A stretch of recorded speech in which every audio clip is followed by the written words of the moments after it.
Now would be a great time to start talking a little bit more detail about the tabs. One of the nice things you can do with tabs is that you could click on it to rename these to whatever you want, whatever makes sense. For me, I'll just say test 1, and this one for now, test 2.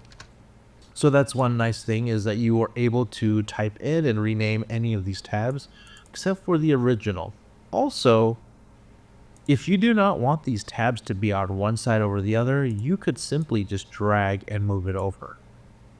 Or if you want to go to single view, you could drag, or you could have just as easily just hit the button and it'll push all of these tabs to the left.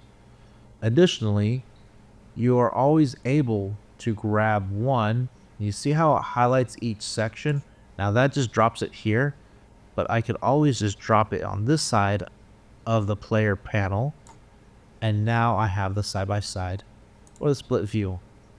So these are maneuverable. These tabs are free for you to move around to compare as needed.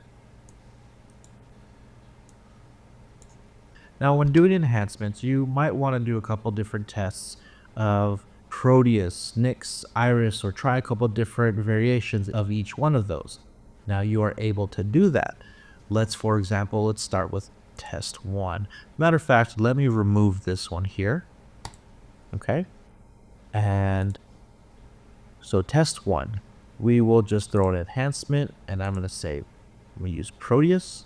And as you notice, as soon as I click it here, it'll show exactly what's there. Right now it's auto function because I have not enabled any of the parameters. The moment I decide I do not want to work in auto, right now it's in dynamic mode, which is relative, or manual mode, manual.